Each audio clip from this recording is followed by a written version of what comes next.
এই steel company Sourav তো হচ্ছে ফ্রন্ট ফেস একটা।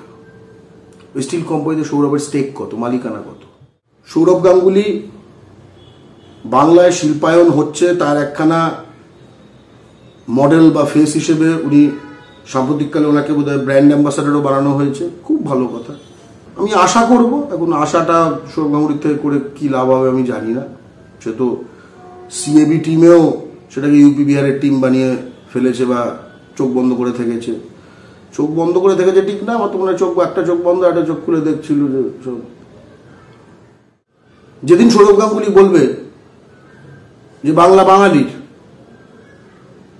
সে যে স্টিল কোম্পানির হয়ে বিজ্ঞাপন করে, সে বিজ্ঞাপনের ওই ভূমিকার বাইরে একবার বলবে যে মিস্টার আগরওয়াল বা মিস্টার জৈন যে হোক, আপনার কর্মচারীদের মধ্যে এই 86% বাঙালির বাংলায় 86% বাঙালি নিন, আমি সেদিন সৌরভ গাঙ্গুলিকে স্যালুট করব।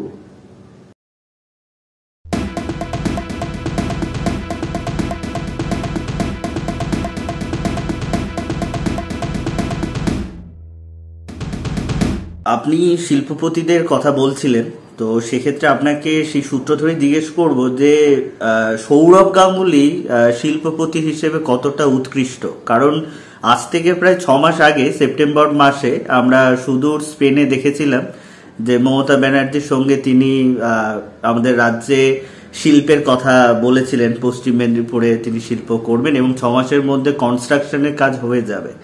খবরে এই মুহূর্তে আমরা সেই নিয়ে কোনো রকম, যেহেতু ভোটের বাজার, সেই বিষয় নিয়ে দেখছি না। কিন্তু পশ্চিম মেদিনীপুরের এই যে শালবনীতে শিল্পের কথা বলা হচ্ছে, সেটা কি আদৌ বাস্তবে সম্ভব? মানে তার জায়গা থেকে সৌরভ বলেছিলেন যে তিনি শিল্পপতি হিসেবে খুব একটা কাঁচা নন, তার কারণ তার আগে তিনি 2টো এরকম কারখানা বানিয়েছেন, ইস্পাত কারখানা, যার একটা পাটনাতে এবং একটা আসানসোলে। আপনি কতটা আশাবাদী শিল্পপতি সৌরভ গাঙ্গুলিকে নিয়ে? সৌরভ গাঙ্গুলি সাম্প্রতিককালে যে শিরোনামে এলেন যে স্টিল কোম্পানি সেট আপ করতে যাচ্ছে শালবনীতে, পশ্চিম মেদিনীপুরে, এই স্টিল কোম্পানি সৌরভ তো হচ্ছে ফ্রন্ট ফেস একটা। ওই স্টিল কোম্পানিতে সৌরভের স্টেক কত, মালিকানা কত?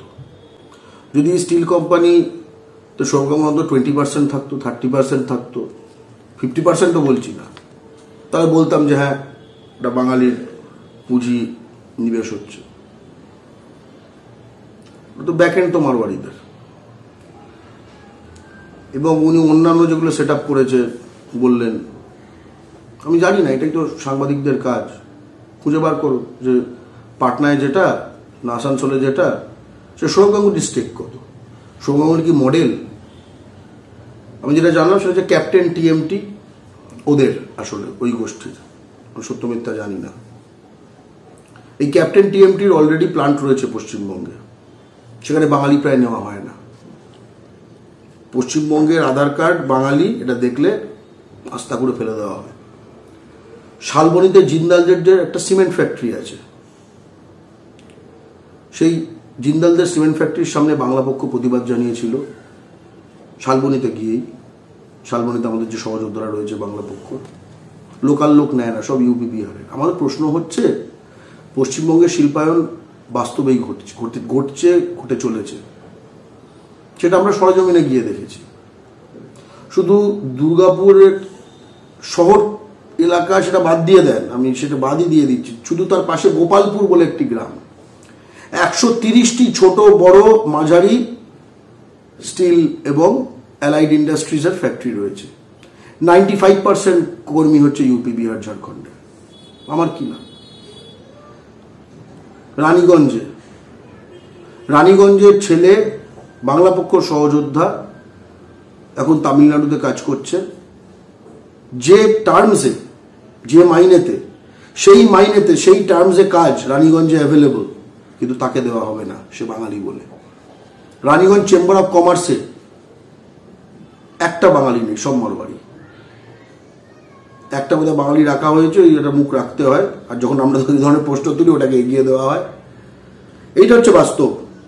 হলদিয়া শিল্পাঞ্চল, আমরা একসময় একটা ভিডিও সার্ভে করেছিলাম, প্রায় কয়েক ঘন্টা লাগলো 1/3 কভার করতে। কি বিশাল সব ইন্ডাস্ট্রি ভাবা যায় না। কদিন আগে রচনা বন্দ্যোপাধ্যায় বললেন যে শিল্পায়ন নিয়ে চারিদিকে এরকম ধোঁয়া ধোঁয়া ধোঁয়া ইত্যাদি। উনি ধোঁয়া ঠিকই দেখেছেন। আসলে কেউ যদি ডানকুনি ধরে শ্রীরামপুর দিকে এগিয়ে চলে যায়, রানিহাটি, দুলাগড়, এই পুরো জোনটা যদি এগিয়ে চলে যায়, দেখবে সত্যি ধোঁয়া ধোঁয়া ধোঁয়া। রচনা বন্দ্যোপাধ্যায় ধোঁয়াটা দেখলেন, কিন্তু ধোঁয়াটা জ্বালানোর তলায় যে কর্মীরা, এই কর্মীরা কি বাঙালি? না। এই প্রতিটি ইন্ডাস্ট্রি এনএইচগুলোর পাশে যেগুলো তৈরি হয়ে উঠেছে হিউজ সংখ্যক, সেখানে প্রতিটি ইন্ডাস্ট্রিতে একটা করে মন্দির রয়েছে। সেটা কালী মন্দির নয়, সেটা হনুমান মন্দির। সেটা লজিস্টিক্সের এশিয়ার সর্ববৃহৎ হাব এই পশ্চিমবঙ্গে তৈরি হয়েছে। বাঙালির ব নেই, মালিকানায় না, কর্মচারীতে না, আনস্কিল লেবারেও না, ট্রান্সপোর্টেও না। এইটা হচ্ছে বাস্তব। ফলে সৌরভ গাঙ্গুলি বাংলায় শিল্পায়ন হচ্ছে তার একখানা মডেল বা ফেস হিসেবে উনি সাম্প্রতিককালে ওনাকে বোধহয় ব্র্যান্ড অ্যাম্বাসাডারও বানানো হয়েছে। খুব ভালো কথা। আমি আশা করব, এখন আশাটা সৌরভ গাঙ্গুলির থেকে করে কি লাভ হবে আমি জানি না। সে তো সিএবি টিমেও সেটাকে ইউপি বিহারের টিম বানিয়ে ফেলেছে বা চোখ বন্ধ করে থেকেছে। চোখ বন্ধ করে থেকেছে ঠিক না, আমার তো মনে হয় একটা চোখ বন্ধ একটা চোখ খুলে দেখছিল যে সব আর কি জেলার বাঙালি তারা কোনো চান্স পায় না। যেদিন সৌরভ গাঙ্গুলি বলবে যে বাংলা বাঙালির,